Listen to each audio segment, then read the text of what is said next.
Yo les gars, c'est Skyneasy. Aujourd'hui on se retrouve pour une nouvelle vidéo sur Fortnite.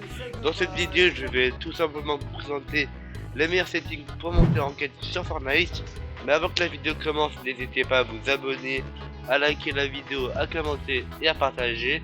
Et sur ce, on se retrouve dans la map. Les meilleurs paramètres à avoir. Déjà pour les PC, je vous conseille de jouer en plein écran fenêtré si votre PC a assez de puissance pour le faire tourner. Bah ouais, logique.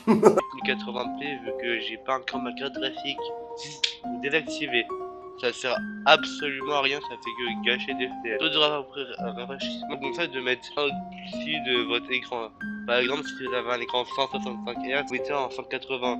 Si vous avez un écran 60 Hz, vous mettez en 120, etc. Moi j'ai un écran 200 Hz, je mets en 240. Mon sort de l'interface, mettez-le si vous voulez. Moi je le mets pas, j'aime pas personnellement. Daltonien, je mets le nom. Vous mettrez un appui pour avoir des meilleures couleurs. Moi je le mets pas, c'est pareil. Par des menus, vous le mettez si vous voulez. Résolution 3D, alors de base elle est à 100, vous pouvez de la baisser pour la mettre à 90, mais si vous avez vraiment un PC qui ne tient pas, mettez-la à 50, 60, suffira. Simple affichage, le mettez à loin, texture faible et géométrie faible, pareil, afficher les PS, désactiver. Pareil, j'ai oublié de le dire, le mode de rendu mettez bien en performance. Ensuite dans audio, on n'a rien à toucher, ça c'est des paramètres personnels. Dans jouabilité, il y a quelques trucs à changer. Dans options supplémentaires, désactiver le dialogue si vous l'utilisez pas. Il y a déjà post pratique, c'est déjà suffisant. Interagir, vous le mettez. Éclairage périphérique, si vous voulez que votre périphérique RGB soit reconnu, vous l'activez. Dans rediffusion, vous les enlevez. Si rediffusion mode économique, pareil. Et ça, vous le mettez, vous désactivez tout ce qui est ici. Et je crois que c'est tout pour les paramètres de jouabilité. Dans ATH, pareil, vous mettez. C'est des paramètres personnels, vous laissez copier les mails si vous voulez.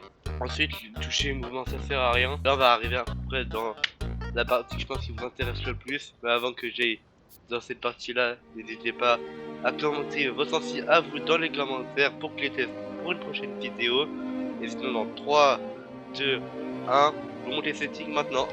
Moi je joue en 6,4, 6,4 et je joue en 800 dpi pour ceux qui veulent savoir. Alors moi pour faire une vidéo prochainement comment trouver la sensibilité parfaite sur Fortnite, mais juste un petit cette vidéo là de jouer en 800 dpi et de jouer entre 5 et 7,5 grand maximum.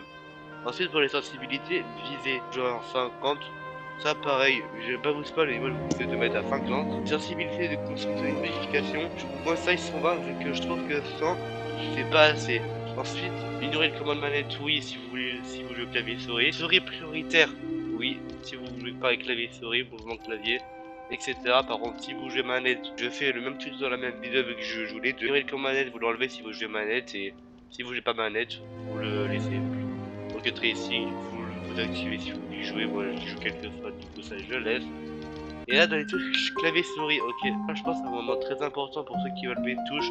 Et pareil je ferai dédié quand bien choisir ces touches sur Fortnite. 15 pouces bleus sur cette vidéo là, et je ferai sûrement le tuto. Alors dans les touches de déplacement c'est classique. Sprinter caps, ça veut dire c'est la touche majuscule. S'accroupir, tirer et viser, ça change pas, etc. Centre recharger, vous mettez T. Joue avec T en tout cas, vu que j'utilise pour une autre touche. Viser, vous mettez bien la molette du haut, c'est très important. C'est vous permettra de récupérer les armes et vous faire les coffres avant tout le monde. Arme 1, R. 2, c'est la guillemets ou le petit 2 si vous le mettez sur console. 3, c'est la touche qui est au-dessus du Z. Ensuite, arme 3, l'apostrophe. Arme 4, F. 5, G. Les touches qui sont vraiment collées de chez collées. Construction. Pour le mur, je joue le bouton de la souris vers le bas. Il y a deux petits boutons à gauche de votre ou à droite, ça dépend. Moi, j'utilise le bouton du bas pour utiliser le mur. Sol, j'utilise V. Pour les escaliers, j'utilise le bouton 5, c'est-à-dire le bouton haut proche de l'écran de ma souris. Les pièges, A. Pour les toits, j'utilise Shift, c'est-à-dire c'est le Shift gauche, c'est-à-dire en dessous de caps. Ensuite, réparer, améliorer ça, on s'en fout un peu. Pour passer à la pioche, mettez divers pour passer à la pioche, il y a moins de délai. Je ne sais pas pourquoi, moi j'ai mis sur ma molette, et ça pareil, je vais faire une vidéo de touche, si ces touches ne vous conviennent pas. Et je tiens à dire, les touches c'est personnel comme les sensibles. Maintenant je vais passer aux commandes manette, juste ici. Alors pour cette manette, je vous conseille de l'activer tout simplement pour être plus rapide. Activez absolument, construisez beaucoup plus rapidement, et allez 5 millisecondes. Comparé à l'adversaire si vous n'avez pas activé ce paramètre là. Ensuite, tirez progression pour modifier, vous mettez à 0. 0,1. Glissez 0,030, ce qui fera quand vous appuyerez sur votre touche à coupure que ça vous glisse pas automatiquement. Ça, je joue pas avec ça, ça sert à rien. Les vibrations activées, ça sert à rien, ça vous perd du shoot. Âme rapide, je ne joue pas avec ça, je sais qu'il y en a qui jouent. Peut-être me renseigner pour faire une vidéo à ce sujet-là. Dites-le-moi dans les commentaires. Ensuite, activer, désactiver sans s'afficher, et ok. Alors, en sensibilité de construction et de modification, 2 et 1,9, simplement, moi je fais comme à l'époque. Donc, construction 2, 1,9, plus en dessous pour être ensuite. Utiliser l'option avancée, oui. En avancée sensibilité de caméra, je vous conseille 43. Ensuite, rotation, etc. Ici, 0 et 0. 90 max, 0. Accélération instantanée, donc ça, c'est voulez ou pas. En fait, ça va faire que plus vous tournez votre stick et mis doucement, plus ça fera des mouvements fluides. C'est-à-dire, là, quoi. C'est ce qui est écrit là. Activer ce paramètre pour ignorer la montée de puissance. Accélération, ça veut dire en fait vous aurez toujours la même. Ensuite, en sensibilité à visée, vous jouez en 9 et 9. Et là, l'accélération ici, elle est très rapide. Enfin, je ne sais pas parler. L'accélération ici, elle est très importante vu que ça va vous rajouter du shoot, comme les joueurs CS. Même s'ils ont rajouté un petit truc qu'on va voir juste à l'instant, qui est encore plus OP, et avec ce paramètre là, c'est une pépite. Allez, je vous conseille entre 2 et 5, moi je joue en 3.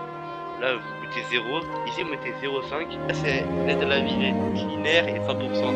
Et je sais pas si vous avez vu le tweet de Fortnite, mais maintenant l'aide à la visée de la manette, elle est comme sur les genres PC. Ça veut dire vous aurez le même, enfin pas la même visée qu'un joueur souris, mais vous serez plus libre dans vos mouvements.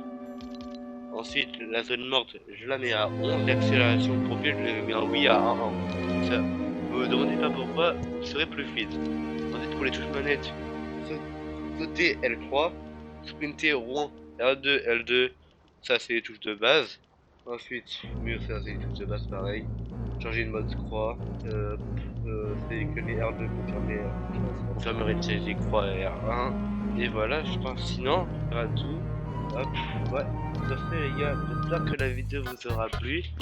Si c'est le cas, n'hésitez pas à lâcher un pouce bleu, à vous abonner, à commenter une idée de vidéo que je peux faire prochainement. Et sur ce, c'était Stéphanie, et on se retrouve à la prochaine pour une prochaine vidéo. Bye.